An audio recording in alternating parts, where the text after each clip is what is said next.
నమస్కారం. ఈరోజు మనం ఒక ఆ, విలక్షణమైన కథనాన్ని కొంచెం లోతుగా చూద్దాం. దాని పేరు పద్మరక్కలు, ఒక శాపం వరంగా మారిన వైనం. అవును. ఇది ఒకటే కథనమైనా ఇందులో చాలా అంటే ఆలోచింపచేసే విషయాలున్నాయి. నిజమే. ఇది పద్మ అనే ఒక గర్భిణీ యువతి కథ అన్నమాట. ఆమెది చాలా మంచి మనసు. కాని వాళ్ళ ఊర్లో ఒక వృద్ధురాలు ఉమ్, ఈర్ష్యతోనో ఏమో ఆమెకు ఒక శాపం ఇస్తుంది. ఉమ్, అసలు ఈ శాపం ఏంటి, అది ఎలా మారింది అనేది మనం ఇప్పుడు చూద్దాం. అవును. ఇది పైకి చూస్తే ఏదో జానపద కథలాగానే ఉంటుంది కానీ ఇందులో దృక్పథం, మార్పును స్వీకరించడం లాంటి అంశాలు చాలా ముఖ్యం. కరెక్ట్. అంటే ఒక నెగటివ్ విషయం, ఒక శాపం అనుకున్నది అది ఎలా ఒక పాజిటివ్గా మారింది అనేది ఇక్కడ మనం గమనించాల్సిన విషయం. కథ చిన్నదే అయినా దాని అర్థం చాలా పెద్దది. మరి ఆ శాపమేంటో కొంచెం విచిత్రంగా ఉంటుంది కదా. నీ గర్భం పెరిగే కొద్దీ నీకు శాంతి ఉండదు, నీ వీపు నుండి పక్షిరెక్కలు మొలుస్తాయి, నిన్ను చూసి అందరూ భయపడతారు అని అలా శపిస్తుంది. అమ్మో! అది కేవలం మాటలే కాదు, నిజంగానే కొన్నాళ్లకు పద్మ తన భర్తతో తోటలో నడుస్తుంటే ఆమె వీపు మీద బంగారు రంగు రెక్కలు నిజంగానే మొలుస్తాయి. ఊహించండి ఆ పరిస్థితి. ఖచ్చితంగా. అది చాలా భయంకరమైన అనుభవమై ఉంటుంది. మొదట ఇక్కడ అసలు విషయం చూడాలి మనం. గ్రామస్తులు ఎలా స్పందించారు. అవును, అది కీలకం. ఇది చాలా ముఖ్యం గదా. ఎందుకంటే కొందరు ఆమెను చూసి భయపడిపోయారు. దెయ్యం అనేశారు. అంటే ఆ రెక్కలు చూసి. ఆ రెక్కలు చూసి, ఆ మార్పు చూసి. కాని మరికొందరున్నారు. వాళ్ళు ఆ రెక్కల్లోని మెరుపు, ఆ తేజస్సు చూసి ఆమెలో ఏదో దైవశక్తి ఉందని అనుకున్నారు. అంటే ఒకే విషయానికి రెండు రకాల చూపులనమాట. సరిగ్గా ఒకే సంఘటన, కాని భిన్నమైన స్పందనలు. ప్రజలు వాళ్ల నమ్మకాలు, భయాలను బట్టి ఎలా అర్థం చేసుకుంటారో ఇక్కడ తెలుస్తుంది. మరి పద్మ సంగతేంటి? ఆమె ఏం చేసింది? మొదట భయపడినా ఆ తర్వాతేమైంది? మంచి ప్రశ్న. పద్మ కూడా మొదట భయపడింది, ఆందోళన పడింది. సహజమే కదా. అవును. కాని నెమ్మదిగా ఆ మార్పును అంగీకరించింది. బహుశా ఆ రెక్కలు తనలో ఒక భాగమని ఆమె గుర్తించిందేమో. అంటే దాన్ని ఎదిరించకుండా ఉమ్, స్వీకరించింది. అదే. ఆ స్వీకరించడమే కథను మలుపు తిప్పింది అనిపిస్తుంది నాకు. నిజమే. ఎందుకంటే ఆ స్వీకారం తరువాతే ఆమెకి తెలిసింది ఆ రెక్కలు కేవలం భారం కాదు, వాటివల్ల తనకొక శక్తి వచ్చిందని. ఓ, అలాగా. అంటే ఆ రెక్కలు ఆమెకు బలాన్నిచ్చాయా? అవును, ఒక రకమైన సామర్థ్యాన్ని. ఆ తరువాత ఏం చేసిందంటే ఆ రెక్కల సహాయంతో రాత్రిపూట ఎగురుతూ ఊరంతా కాపలా కాసేది. అదా సంగతి. అనారోగ్యంతో ఎవరైనా ఉంటే వేగంగా వాళ్ల దగ్గరికి వెళ్లి సహాయం చేసేది. ఆమె చేసే పనులు అవి ఆమె గురించిన అభిప్రాయాన్ని మార్చేశాయి. అంటే మొదట దెయ్యమని భయపెడిన వాళ్లే అవును, వాళ్లే ఆమె చేసే మంచి పనులు చూసి మెల్లగా ఆమెను దేవతలా చూడటం మొదలుపెట్టారు. సరిగ్గా చెప్పారు. శాపమిచ్చిన ఆ వృద్ధురాలి మాటలు ఒక రకంగా నిజమయ్యాయి. మొదట భయపడ్డారు, కాని చివరికి అది గౌరవంగా మారింది. చూడండి ఎలా మారిందో. అవును, ఒకప్పుడు శాపంగా అనుకున్న ఆ రెక్కలే ఇప్పుడు ఆమెకు, ఆ ఊరికి కూడా ఒక ఆశీర్వాదంలా మారాయన్నమాట. కథలో ఈ మార్పు, ఈ పరివర్తన చాలా ముఖ్యం. భయం నుంచి గౌరవానికి, శాపం నుంచి వరానికి. ఈ ప్రయాణం కేవలం బయట పరిస్థితుల వల్ల జరగలేదు. అంటే పద్మ దానికి ఎలా స్పందించింది, ఆమె ఏం చేసింది అనేదానివల్లే ఇది సాధ్యమైంది. అందుకే చివరికి ఆమెకు బిడ్డ పుట్టినప్పుడు కూడా ఊరంతా కలిసి ఆ బిడ్డను దీవించారు. అద్భుతం. ఆ శాపమిచ్చిన వాతావరణమే పూర్తిగా మారిపోయింది. బావుంది. మరి ఈ కథ వల్ల మనం గ్రహించాల్సిందేంటి? పద్మకథ మనకేం చెప్తోంది?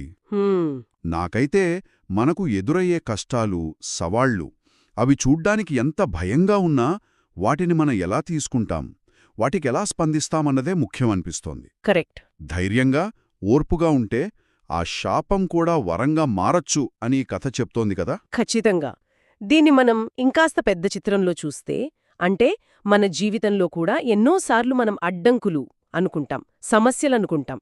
అవును, ఎన్నో వస్తాయి.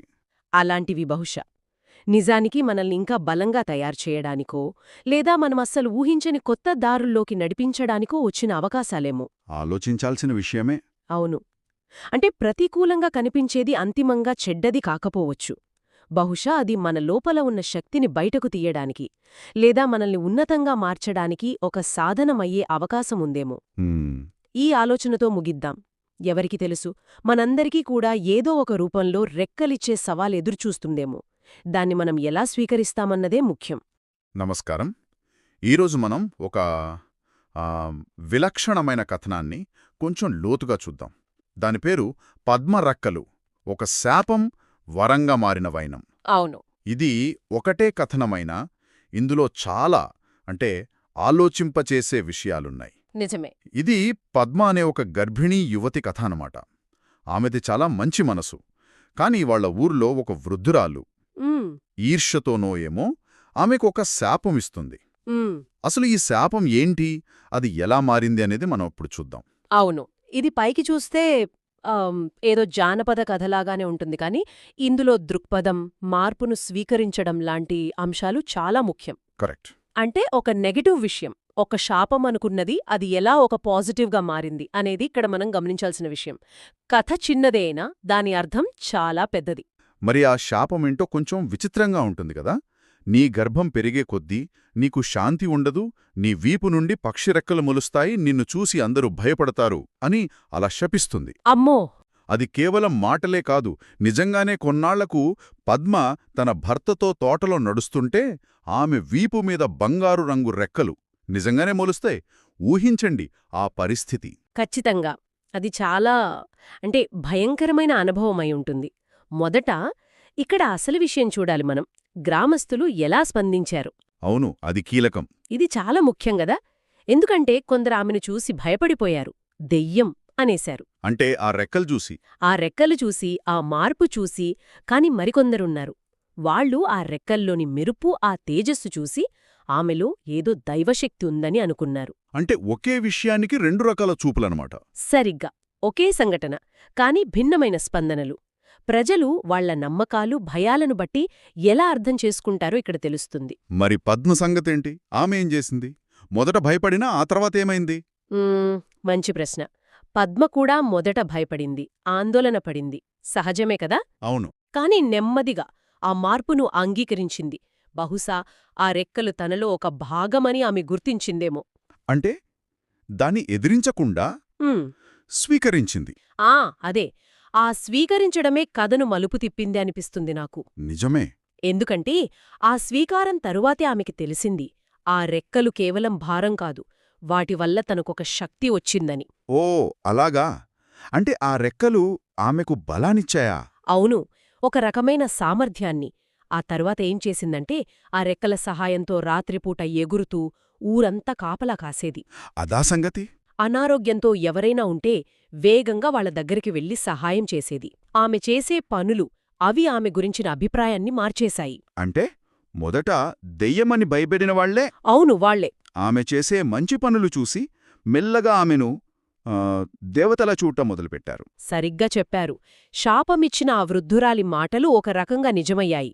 మొదట భయపడ్డారు, కాని చివరికి అది గౌరవంగా మారింది. చూడండి ఎలా మారిందో. అవును, ఒకప్పుడు శాపంగా అనుకున్న ఆ రెక్కలే ఇప్పుడు ఆమెకు, ఆ ఊరికి కూడా ఒక ఆశీర్వాదంలా మారాయన్నమాట. కథలో ఈ మార్పు, ఈ పరివర్తన చాలా ముఖ్యం. భయం నుంచి గౌరవానికి, శాపం నుంచి వరానికి. ఈ ప్రయాణం కేవలం బయట పరిస్థితుల వల్ల జరగలేదు. అంటే పద్మ దానికి ఎలా స్పందించింది, ఆమె ఏం చేసింది అనేదానివల్ల ఇది సాధ్యమైంది. అందుకే చివరికి ఆమెకు బిడ్డ పుట్టినప్పుడు కూడా ఊరంతా కలిసి ఆ బిడ్డను దీవించారు. అద్భుతం.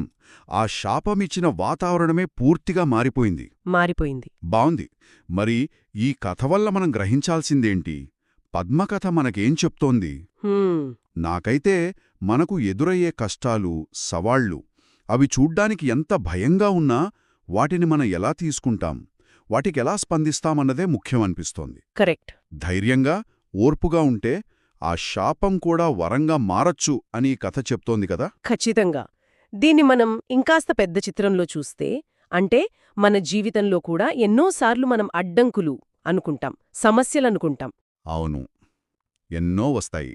అలాంటివి బహుశా నిజానికి మనల్ని ఇంకా బలంగా తయారు చేయడానికో, లేదా మనమస్సలు ఊహించని కొత్త దారుల్లోకి నడిపించడానికో వచ్చిన అవకాశాలేమో. ఆలోచించాల్సిన విషయమే. అవును. అంటే ప్రతికూలంగా కనిపించేది అంతిమంగా చెడ్డది కాకపోవచ్చు. బహుశా అది మన లోపల ఉన్న శక్తిని బయటకు తీయడానికి లేదా మనల్ని ఉన్నతంగా మార్చడానికి ఒక సాధనమయ్యే అవకాశముందేమో. హ్మ్. ఈ ఆలోచనతో ముగిద్దాం. ఎవరికి తెలుసు, మనందరికీ కూడా ఏదో ఒక రూపంలో రెక్కలిచ్చే సవాల్ ఎదురుచూస్తుందేమో. దాన్ని మనం ఎలా స్వీకరిస్తామన్నదే ముఖ్యం.